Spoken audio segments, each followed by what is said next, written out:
Hi guys, இன்னைக்கு நாம் என்ன செய்ய போகிறோம்னா மருத்துவ குணம் மிக்கதாக ஒரு முடக்குத்தான் ரசம் தான் செய்ய போகிறோம்.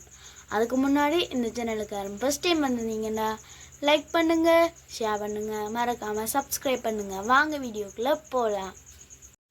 இப்போ நாங்கள் முடக்குத்தான் ரசம் செய்கிறதுக்கு என்னென்ன பொருட்கள் தேவைன்னு பார்க்க போகிறோம்.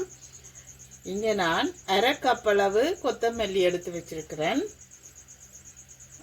2 தக்காளி பழம், 2 உள்ளி பல்லு, 5 காஞ்ச மிளகாய், 1 டேபிள் ஸ்பூன் அளவு மிளகு, 2 டேபிள் ஸ்பூன் அளவு சீரகம், ஒரு உருண்டை புளி எடுத்து இந்த ஒரு 3/4 கப் அளவு கரைச்சி வச்சிருக்கிறேன். மற்றது தேவையான அளவு முடக்கொத்தான். இவ்வளோந்தான் எங்களுக்கு இந்த ரசத்துக்கு தேவையான பொருட்கள். இப்போ பார்த்தீங்கன்னா நாங்கள் எடுத்து வச்சிருக்கின்ற இந்த கொத்தமல்லியை முதல்ல இந்த உரலில் இடித்து தான் நாங்கள் ரசம் செய்ய போகிறோம். சில பேர் இதை மிக்சியில் அடிச்சுன்னு செய்வினோம், அதுவும் பிரச்சனை இல்லை. ஆனால் உரலில் இடித்து செய்கிறது இன்னும் எங்களுக்கு ஆரோக்கியமாகவும் சத்தாகவும் இருக்கும். எடுத்து வச்சிருக்கிற கொத்தமல்லியை போட்டுட்டோம். இனி நாங்கள் இந்த மிளகாயையும் இதோடு சேர்க்க போகிறோம். எடுத்து வச்சிருக்கிற மிளகு,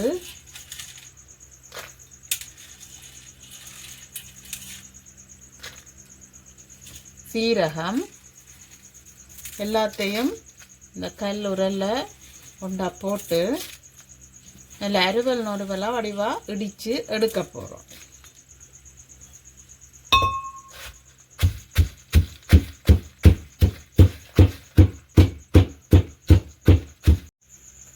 இப்போ பார்த்தீங்கன்னா நாங்கள் இடித்து ஒரு அரை பதத்துக்கு இப்படியே எல்லாம் சேர்ந்து இடிஞ்சு வந்துட்டு, இனி நாங்கள் எடுத்து வச்சிருக்கிற இந்த உள்ளியை மேல் தோலை மட்டும் உடைச்சிட்டு அப்படியே போட போகிறோம்.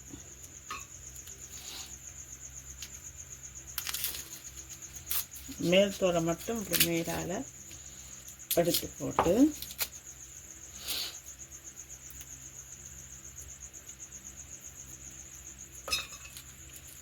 உள்ளி கொஞ்சம் கூடுதலாக போடுறது நல்லம்.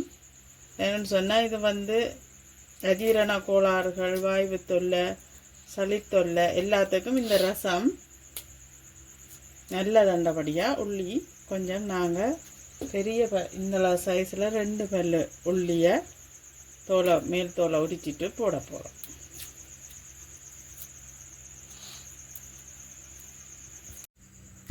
இப்போ நாங்கள் உள்ளியையும் சேர்த்து நல்ல வடிவாக இடிச்சிட்டோம்.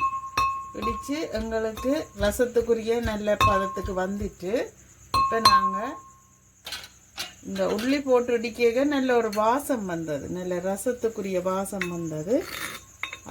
அப்படியே இந்த வாசத்தோடையே அந்த கலவையை எடுத்து நாங்கள் ரசம் வைக்க போகிற சட்டிக்குள்ளே மாற்றி வைக்க போகிறோம்.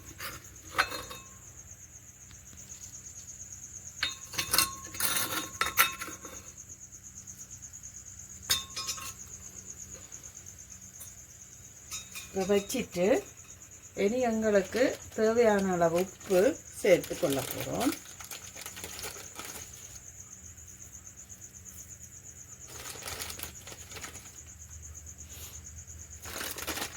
அதோட இந்த வெட்டி வச்சிருக்கிற தக்காளி பழத்தையும் இதோட சேர்த்து கொள்ள போகிறோம். சேர்த்துட்டு புளி எடுத்து பிணைஞ்சு வச்சிருக்கிறோம், அந்த புளி தண்ணியையும் அப்படியே இதோட சேர்க்க போகிறோம். சேர்த்துட்டு நல்ல வடிவாக இந்த தக்காளி பழத்தை ஒரு கையோட சேர்த்து பிணைஞ்சு விடணும். கையால் பிணைஞ்சு விட்டால் தான் தக்காளி பழம் இந்த சேர்வையோட நல்லா ஊறி வரும். இப்போ ஓகே, இனி நாங்கள் எடுத்து வச்சிருக்கிற இந்த முடக்கொத்தான் இலையையும் இதோட சேர்த்து விட போகிறோம். சேர்த்துட்டு தண்ணி விட போகிறோம். தண்ணி கொஞ்சம் கூடுதலாகவே விடலாம். இது ரசம் தானே, ஆக திக்காக இருக்கணுமென்று இல்லை.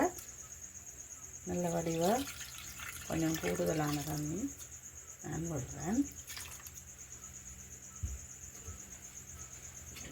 ஒருக்கா அப்படி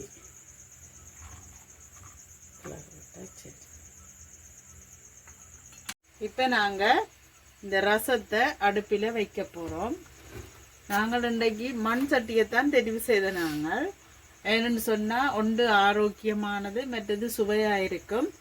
அதோட நாங்கள் ரசம் வைக்கல, ரசம் வேகமாக கொதிக்கக்கூடாது. அதுக்குள்ளே இருக்கிற சேர்வைகள் எல்லாம் சேர்ந்து நல்ல மெல்லவாக கொதிக்கணும். அதால் ஆகலும் ஹை ஃப்ளேமில் விடாமல் கொஞ்சம் நெருப்பை லோ ஃப்ளேமாக விட்டு கொஞ்சம் மண் சட்டியும் சூடு இறைக்குள்ள அதுக்குள்ளே இருக்கிற கலவை கொஞ்சம் கொஞ்சமாக கொதித்து அவ்வளவு சாரமும் அந்த தண்ணியில் இறங்கும். அதுதான் எங்களுக்கு நல்ல பிரயோசனமாக இருக்கு. இப்போ பார்த்தீங்கன்னா ரசம் நல்ல வடிவாக கொதித்து நாங்கள் சேர்த்திருந்த சேர்வைகள் எல்லாம் அந்த ரச தண்ணியில் இறங்கி நல்ல வடிவாக வந்துட்டுது. நாங்கள் இந்த ரசத்தை செய்யக்கெல்லாம் மூடி போட தேவையில்லை. ஏன்னு சொன்னால் அப்படியே திறந்தபடியே வடிவாக அவிஞ்சு வரும்.